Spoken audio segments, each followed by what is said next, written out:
अगर किसी ने अपना रिस्क बढ़ाना है तो वो इस्तग़फ़ार को पकड़ ले। इनफैक्ट रसूलुल्लाह सल्लल्लाहु अलैहि वसल्लम मेजॉरिटी सहाबा जब उनसे कोई ज़िक्र पूछते थे तो या वो दुरूद इब्राहिमी बताते थे या वो इस्तग़फ़ार बताते थे। ये साबित है सही हदीस से। तो इस्तग़फ़ार के बारे में एक हदीस ये भी आती कि रसूलुल्लाह सल्लल्लाहु अलैहि वसल्लम ने फरमाया कि जो शख्स इस्तग़फ़ार को कॉन्स्टेंटली अपना लेता है, बहुत ज़्यादा कॉन्स्टेंट इस्तग़फ़ार करता है, Allah will make a way out of him from every difficulty. अल्लाह ताला उस शख्स के लिए हर मुश्किल से कोई रास्ता निकाल देता है। तो मैंने खुद भी पर्सनली अपनी लाइफ में देखा, आई एम श्योर कि आप लोगों ने भी देखा होगा कि जो बंदा बहुत ज़्यादा इस्तग़फ़ार करता है उसके मामलात आसान होते हैं, और जो बंदा जितने गुनाहों में पड़ा होता है और इस्तग़फ़ार जो है नहीं करता है तो फिर ज़ाहिर है कि उसके मामलात फिर बहुत तंग हो जाते हैं, उसकी लाइफ बहुत तंग हो जाती है। इसी तरह सबसे जो बेहतरीन, ये वन ऑफ द फेवरेट आयत है सहाबा की। मेजॉरिटी सहाबा जब उनसे पूछा जाता था कि आपकी फेवरेट आया कौन सी है, सहाबा की आपस की कन्वर्सेशंस ही होती थी, बैठकर एक दूसरे से डिस्कस करते थे कि आपकी फेवरेट आया कौन सी है, आपकी फेवरेट आया कौन सी है। तो चैप्टर 39 वर्स नंबर 53 सूरह ज़ुमर वर्स 53, कुल या इबादी अल्लज़ीना असरफ़ू अला अनफुसिहिम ला तक़नतू मिन रहमतिल्लाह। ए नबी कह दीजिए मेरे बंदों से, यहाँ पर या इबादी तमाम इंसानों से बात हो रही है, अल्लज़ीना असरफ़ू अला अनफुसिहिम जो कि ज़्यादती कर चुके हैं अपने नफ्स में, who have cross the limits. असरफ़ू यानी कि इसराफ कर दिया हुआ है, ज़्यादती कर दी हुई है उन्होंने अपने नफ्स पर। क्या कहो उन्हें, ला तक़नतू मिन रहमतिल्लाह के अल्लाह की रहमत से मायूस नहीं हो।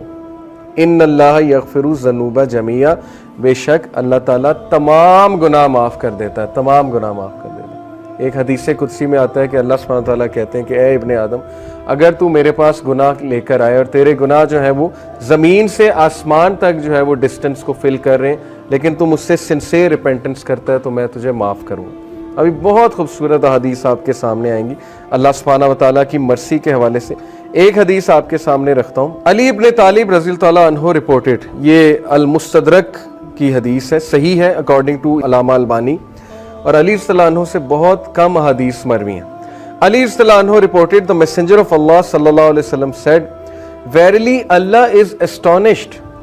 अल्लाह की एस्टोनिशमेंट ये अल्लाह का एट्रीब्यूट है, और अल्लाह कैसे एस्टोनिश होता है ये एक ज़ाहिर है कि मुतशाबिहात में से अल्लाह नोज बेस्ट, लेकिन Allah is astonished at a servant. अल्लाह एक इंसान पर एस्टोनिश होता है when he says there is no god but you, ला इलाहा इल्ला अंता, but I have wrong myself so forgive me, for none forgive sins but you. ये एक दुआ है पूरी, ये दुआ मैं आपको पढ़ के सुनाता हूँ। ला इलाहा इल्ला अंता इन्नी कद ज़लमतु नफ्सी फ़ग़फ़िरली ज़ुनूबी इन्नहु ला यग़फ़िरु ज़ुनूबा इल्ला अंता। ये पूरी अरबी में जो है वो दुआ है। दुआ का ट्रांसलेशन क्या है, there is no god but you, I have wrong myself so forgive me, for none forgive sins but you. अल्लाह एस्टोनिश करता है ऐसे बंदे पे, और अल्लाह कहता है my servant acknowledges that he has a lord who forgives and punishes.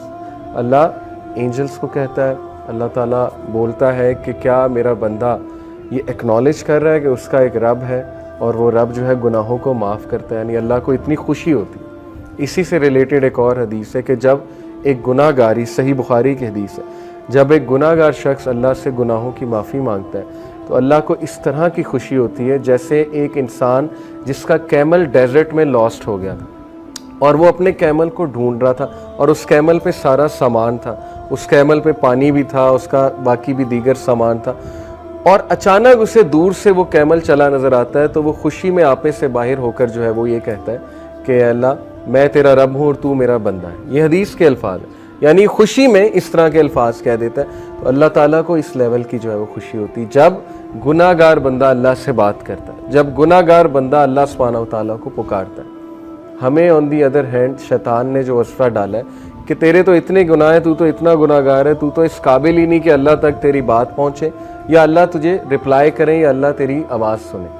हदीस तो कम्प्लीटली इसके बरक्स कह रही है। हदीस तो कह रही है कि गुनाहगार बंदा जब तौबा करता है उस पर ज़्यादा खुशी होती है अल्लाह ताला में। And it perfectly make sense. मैं एक टीचर हूँ, आप में भी शायद कोई टीचर हो, जब अच्छे स्टूडेंट जो है वो ए लेते रहे, ए स्टार लेते रहे, मुझे कोई इतनी खुशी नहीं होती, मैं कोई सरप्राइज नहीं होता हूँ। लेकिन जब बैक बेंचर और एक ऐसा स्टूडेंट जिसका रिकॉर्ड ही कोई नहीं है वो अगर अच्छे नंबर ले ले तो मैं एस्टॉनिश भी होता हूँ, और जाहिर है कि मुझे दुगनी खुशी होती है, शायद इससे भी ज़्यादा खुशी होती है। तो it perfectly make sense. Okay, तो ये एस्टॉनिशमेंट के बारे में, अल्लाह की एस्टॉनिशमेंट ये अल्लाह का एट्रीब्यूट है कि रब एस्टॉनिश होता है, और इसीलिए अल्लाह ने अपने अर्श पर लिखवाया ना कि वेरीली माई कंपैशन ओवरकम्स माई रायत, बेशक मेरी जो नरमी है या मेरा जो कंपैशन है, मेरी जो मोहब्बत है, मेरी जो मर्सी है, वो मेरे गुस्से पर हावी है, वो मेरे गज़ब पर हावी है। और ऐसा ही है, हम अपनी ज़िंदगी के मामलात देख लें, अगर अल्लाह हमें हमारे गुनाहों पे फ़ौरन पकड़ शुरू कर दे तो शायद हम में से कोई भी ज़िंदा ना बचे, तो शायद हम में से कोई भी जो है वो इस ज़मीन पर चल ना सके। लेकिन कितने चांसेस देता है, कितने चांसेस देता है अल्लाह। आप यहाँ से अंदाज़ा लगा लें कि खालिद बिन वलीद को चांस दिया अल्लाह ने, एक टाइम पे वो दुश्मन है रसूलुल्लाह सल्लल्लाहु अलैहि वसल्लम, अगले ही टाइम पे वो एक ऐसे कमांडर बने कि उनके सैफ अल्लाह का लक़ब उनको दिया गया। हालांकि जाहिर है एट वन मोमेंट गुनाह कर रहे हैं, नबी के खिलाफ तलवार निकाल रहे हैं, इससे बड़ा गुनाह और क्या है।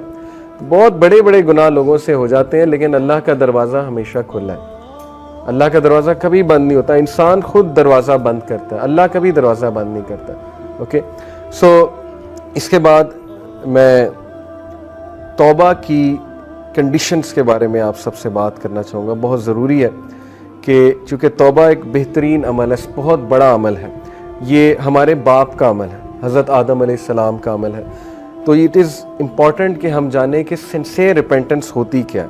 उससे पहले एक और हदीस मैं आपको सुना दूँ, सिंसियर रिपेंटेंस की इंशाल्लाह बात कर रहे हैं। सिन ड्यू टू डिज़ायर, डिज़ायर की वजह से सिन और एरोगेंस की वजह से सिन, ये दो मुख्तलिफ चीज़ें, ये समझ लें। अबू नोएम रिपोर्टेड, ये हिलियतुल औलिया एक किताब है बहुत ज़बरदस्त, उसमें सलफ़ के वाक़यात मौजूद हैं।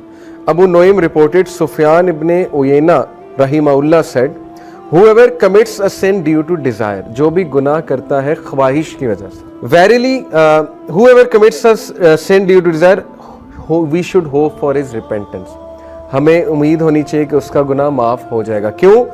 verily Adam अलैहिस्सलाम disobeyed due to desire and he was forgiven, क्योंकि हमारे बाप आदम अलैहिस्सलाम ने डिज़ायर की वजह से, डिज़ायर थी ना कि अल्लाह ने मना किया ट्री से नहीं खाना, सेल्फ कंट्रोल ज़ाहिर लूज़ हो गया फॉर वट एवर रीज़न, और डिज़ायर की वजह से जो है या क्यूरियोसिटी की वजह से है गुनाह कर बैठे।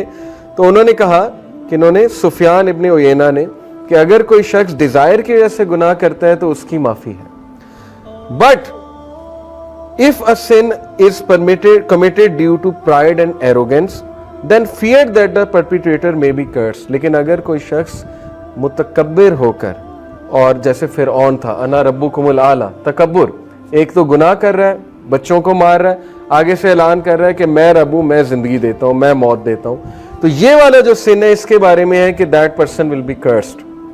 वेरीली इब्लीस disobeyed due to pride and he was cursed. उन्होंने कहा कितना खूबसूरत कंपैरिजन है कि आदम अलैहिस्सलाम ने भी गुनाह किया, लेकिन वो गुनाह डिजायर की वजह से था, फिसल गए, लेकिन इब्लीस का जो गुनाह था वो तकब्बुर की वजह से था, वो प्राइड की वजह से था, तो वो कर्स्ड हो गया, इसीलिए हम उसे रजीम कहते हैं। तो अगर आप किसी को गुनाह में मुब्तला देखें तो उसको पहली तो बात जज ना करें, क्योंकि वो शख्स स्ट्रगल कर रहा है, वो कौन सा प्राइड में कर रहा है।